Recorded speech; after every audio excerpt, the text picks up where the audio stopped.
آگے بڑھا جاتا تھا تو سب سے پہلے یہودا کا قبیلہ اور اس کے ساتھ جو 2 قبیلے ہوتے تھے، ان کی چھونی کے جو لوگ ہوتے تھے، یہ سب سے پہلے اٹھ کر کوچ کرتے تھے۔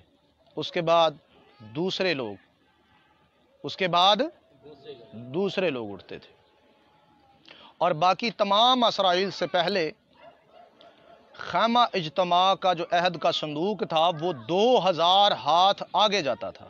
وہ کتنے ہزار ہاتھ آگے جاتا تھا؟ تو یہ بات ذہن میں رکھنی ہے کہ یہ شخص جو ہے یہودا کے قبیلے میں سے ہے۔ کس قبیلے میں سے ہے؟ یہودا کے۔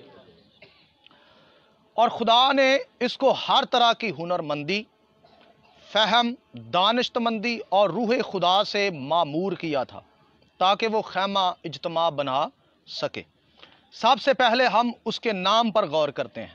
خروج 31 باب آیت نمبر 1 میں لکھا ہے کہ پھر خداوند نے موسیٰ سے کہا، دیکھ میں نے بزلیل بن اوری بن ہور کو یہودا کے قبیلہ میں سے نام لے کر بلایا ہے۔ کیسے بلایا ہے؟ نام لے کر۔ اچھا سارے میرے پیچھے بولے، کیسے بلایا ہے؟ نام لے کر۔ کیا نام ہے اس کا؟ بزلیل۔ تو کیسے یہوہ نے اس کو پکارا ہوگا؟ بزلیل آجا، ہاللیلویہ۔ خاص اس کا نام لیا گیا، اور اس کا مطلب یہ ہے کہ یہاں بزلیل کا جو نام ہے وہ قابل غور ہے۔ وہ قابل، یہوہ جس چیز کو ہائی لائٹ کرے وہ کوئی بات عام نہیں ہوتی۔ ہم بعض دفعہ اس کو عام سمجھتے ہیں، اس بات کو عام سمجھتے ہیں، لیکن یہاں خداوند نے خاص طور پر کہا کہ میں نے اس شخص کو نام لے کر کیا کیا ہے؟ بلایا ہے۔ ہاللیلویہ۔ خدا نے خاص اس کا نام لے کر بلایا، یعنی بزلیل۔ بزلیل کا مطلب ہے خدا کے سائے میں یا حفاظت میں۔ بزلیل کا مطلب کیا ہے؟ زبور 91 آیت نمبر 1 میں خدا کے سایہ کی تفصیلات ملتی ہے، ذرا پڑھ دیجئے گا۔ جو حق تعالیٰ کے پردے میں رہتا ہے وہ قادر مطلق کے سایہ میں سکونت کرے گا۔ آمین۔ ہاللیلویہ۔ جو حق تعالیٰ کے پردے میں رہتا ہے وہ کس کے سائے میں سکونت کرے گا؟ قادر مطلق کون ہے؟ ذرا بتائیں سارے۔ یہوہ خدا۔ پہنا نہیں بولی۔ قادر مطلق کون ہے جی؟ یہوہ خدا۔ تو کس کے پردے میں رہنا ہے؟ یہوہ خدا۔ یہوہ کا کوئی پردہ ہے؟ کون ہے؟ بتائیں کون ہے پردہ اس کا؟ حیرت کی بات نہیں، آپ نے پردے میں رہنا کیا ہے؟ قادر مطلق کا۔ تو سایہ تو پردے کا ہوتا ہے، جس میں آپ رہتے ہیں سایہ تو اس کا ہوتا ہے۔ تو میں ادھر جا لینے دیں، یہ جو یسوع کو محض انسان کہتے ہیں، میں ان سے یہ پوچھنا چاہتا ہوں کہ یہ جناب داؤد جو ہیں، ایک پردے کو پہلے کیا کہتے ہیں؟ سایہ کہتے ہیں، حق تعالیٰ کا پردہ کہتے ہیں۔ اس میں جو آ جاتا ہے تو وہ کہتا ہے جی قادر مطلق کے سایہ میں۔ وہ سایہ کس کا ہے؟ قادر مطلق کا۔ آپ تعین کر لیں کہ قادر مطلق بذات خود پردہ ہے یا کوئی اور پردہ ہے، یہ آپ نے خود تعین کرنا ہے۔ میری بات سمجھ آ گئی ہے جی؟ میرا خیال ہے کہ ان کو بھی سمجھ آ جائے گی کہ جو میں پوچھنا چاہ رہا ہوں، کیونکہ عبرانیوں کے خط میں صاف لکھا ہوا ہے کہ اس نے اپنے بدن یعنی پردے میں سے ہو کر ہمارے لیے ابدی راہ تیار کی۔ اس کا جو بدن ہے، یاشوا ہمشیاہ کا جو بدن ہے، کیا ہے جی؟ نہیں ہولی بول دے یار سارے۔ اس کا بدن پردہ ہے۔ جب اس میں سے گزر کر جاتے ہیں تو سامنے کون ہوتا ہے؟